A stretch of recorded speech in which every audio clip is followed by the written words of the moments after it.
Hello, how you doing, sir? I'm doing great, Bart. How are you, buddy? Pretty good, pretty good. You got a hand for us here?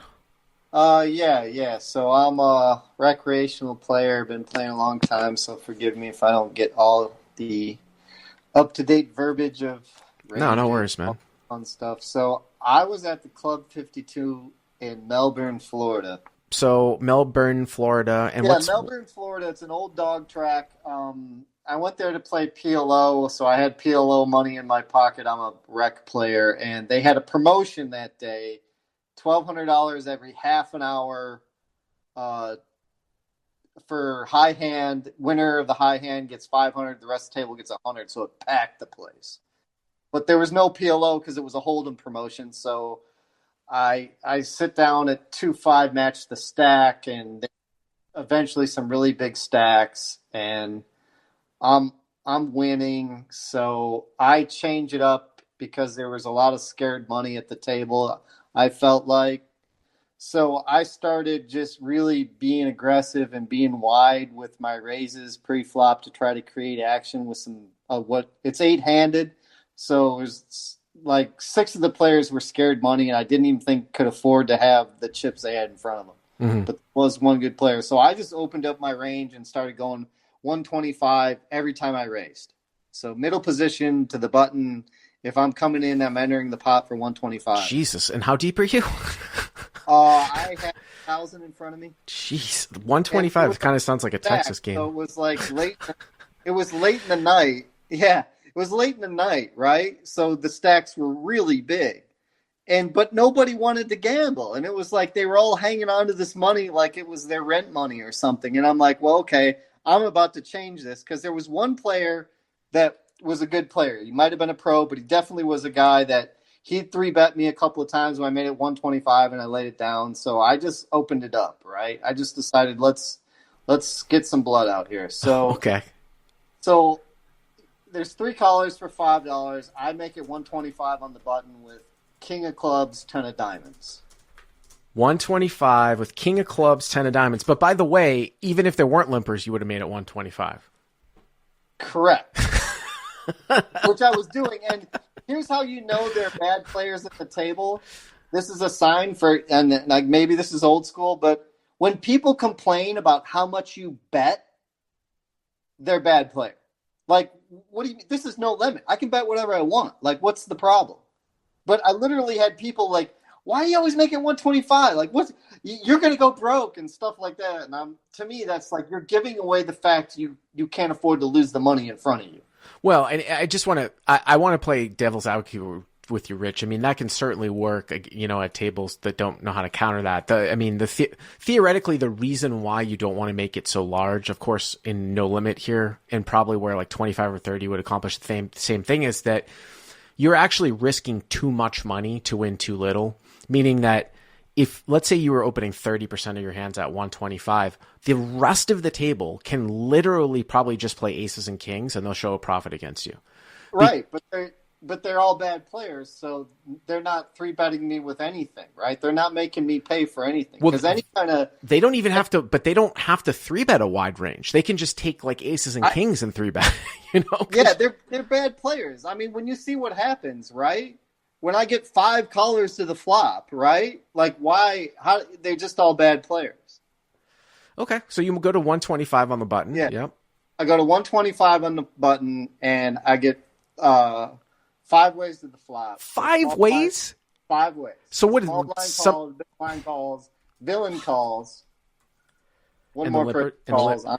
and they're not like much deeper than like 1,000, right? No. This is match of stack. Everybody had like 3,000 and 4,000 in front of them, and the person that I end up in the hand with, I had her covered for roughly $6,400 because I had everyone at the table covered. Oh, so I thought that you said it was 1,000 effective. Is it maybe only 1,000 with the guy that's going to No, get it was a involved? match the stack. So you could at the beginning of the day when they open, you buy in for 1,000, but as the night goes along, you can come in with whatever anybody has.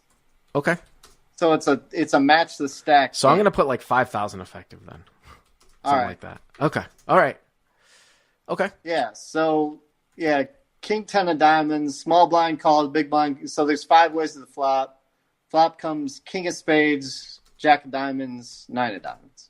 King 10 of diamonds or King 10 offsuit? Sorry to get in the details. King 10 offsuit. Okay.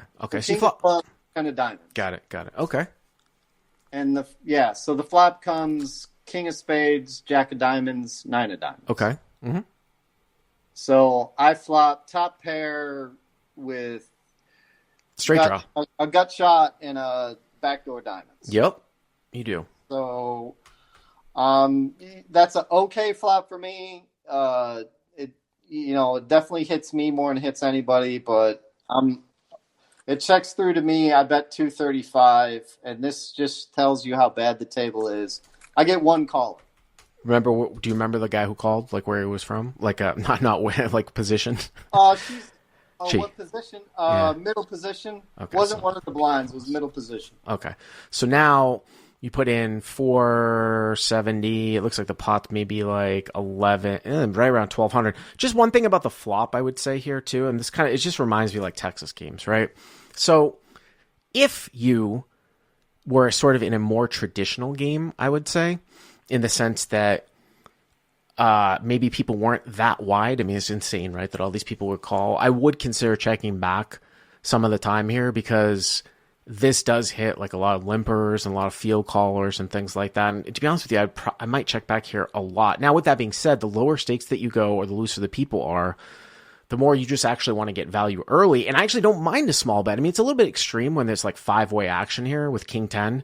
But if people are not playing super, super aggressively post flop and they're just sort of playing off their hand and they're never going to raise because there's a straight out there, then that's really good for you, especially in position to manipulate the pot. So I can get on board with your bet. Yeah, heads up, I like a check better, but with that many people, I looked at it like 235, hopefully thins the crowd a little bit, right? Well, you just want to get value too, you know? Yeah, I want to get value, but at the same time, I would really like some of these people to fold, like pocket threes fold, somebody, those hands all to go away. I thought that somebody in the chat was saying that there was 850. I thought it was 5 ways. I don't know if it was 6 ways to the flop, or was it 6 ways or 5 ways to the flop? Do you remember? 5 ways, yeah. Okay, so I'm right. 7. Yeah, big, okay. Small blind, big blind, the villain, one more person, and me. Okay. All right, so we're heads up with this lady. Okay, we'll move to the turn. Mm-hmm. Yep, and the turn is an 8 of diamonds. So king of spades, jack of diamonds, 9 of diamonds, 8 of diamonds. Here has king of clubs, 10 of diamonds. You turn in a straight flush draw. Yep. And you've got the 10 of diamonds in your hand for like sort of one card flush draw here too. Okay, does she check to you? She looks at the 8. She like shakes her head once to the right or the left, and then puts out a scared bet of 300. And I immediately just said, "That's the scare." She's scared shitless right now because she's got a lot of money in front of her, and I'm like, okay. And I thought a minute. I'm like, well, the 8 helped her, or the 8 didn't help her, or what? Does she have a rag? I felt like she has some kind of raggedy 2 pair, maybe bottom set. And I'm like, so I decided to put her to the test when she bet 300 and I raised to 1370. Let me just ask you a question here first, okay?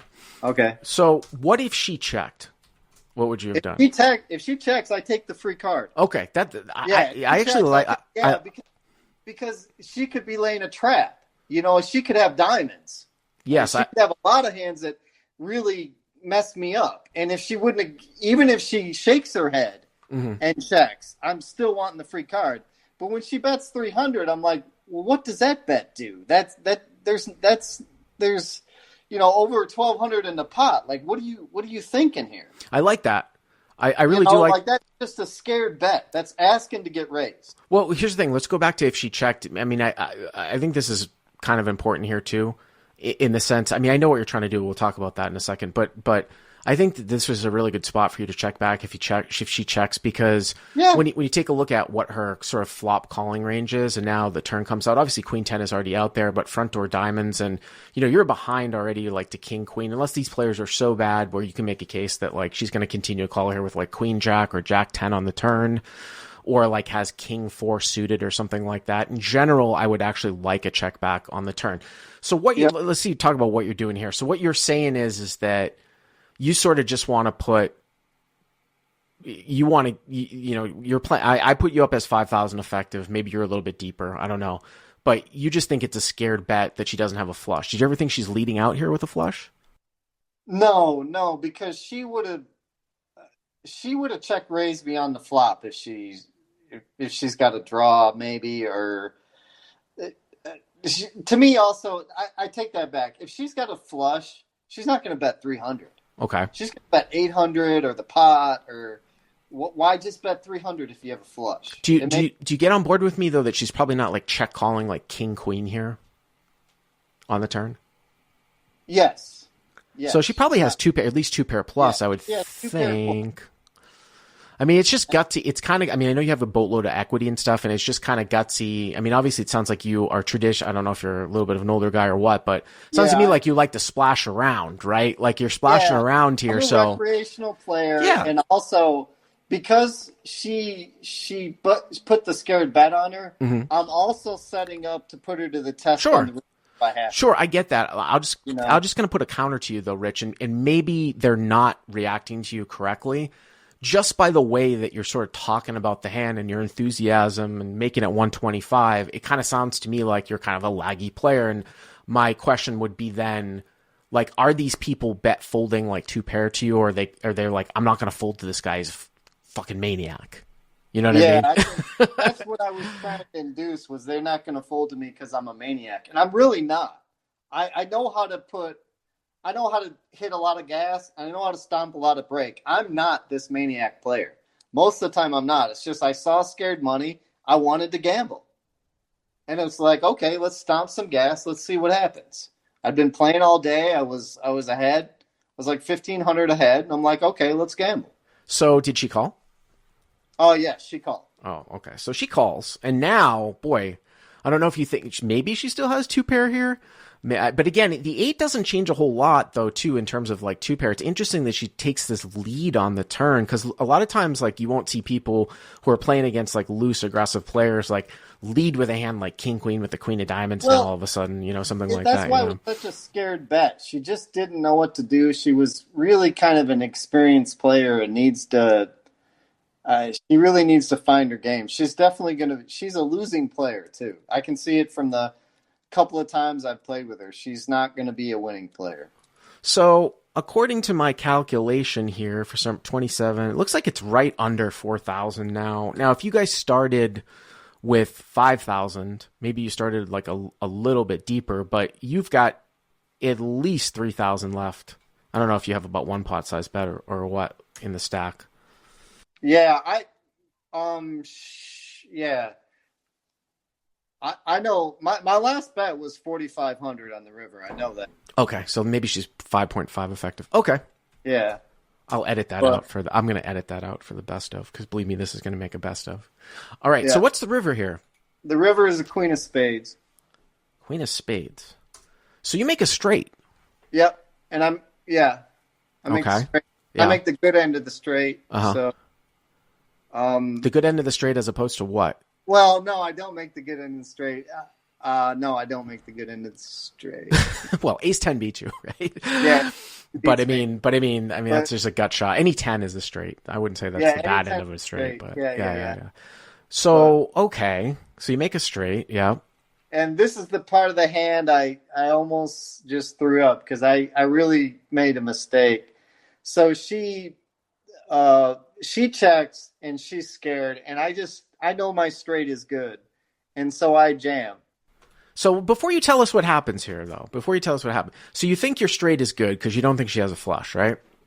So I know she doesn't have a flush. She would bet into me. So the only thing that I will say to you, Rich, I mean, I know you're a recreational player, just to start thinking about this about your own image and stuff. Like, if you were going to bluff at the end here, because you wanted to bluff her off because you thought that she was scared or something like that, and now you back into what you think is the best hand, and you still think she's scared, would you ever consider sizing down to get called? No, absolutely. When I jammed, I was sick to my stomach. I was like, this is actually a problem in my game. When I because I'm pretty good at not trying to outplay people and get to the river, right? But when I get to the river with what I know is the best hand, I more than I should overbet it. And when I shoved and she goes in the tank, I was so upset with myself. I was like, son of a bitch.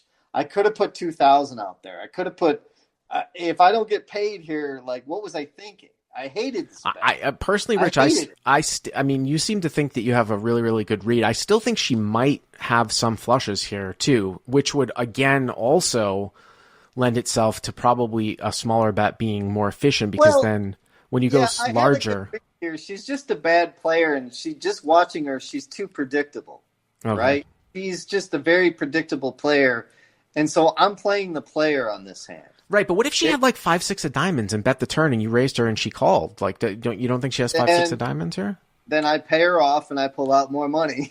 Well, or you would give her your money. You gave her your money here. Yeah. But I had a read on her. I just had a read on her. She just looked scared. All right, so you jam. What happens? Well, she goes in the tank for 3-4 minutes, and I'm hating myself. But then she tank calls. Uh-oh. And so the straight, and she rolled over Jack 8. What? Yeah, she rolled over. That's just how bad this game was. Oh my God. Yeah, she rolled over Jack 8. Wow, that's incredible value, Rich. Oh yeah, I went in the bathroom and did a dance.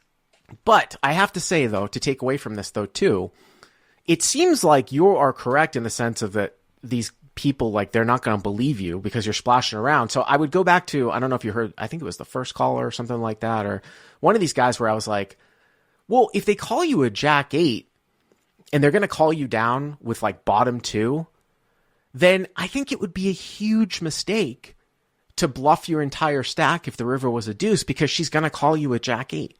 So, oh yeah, right? Yeah.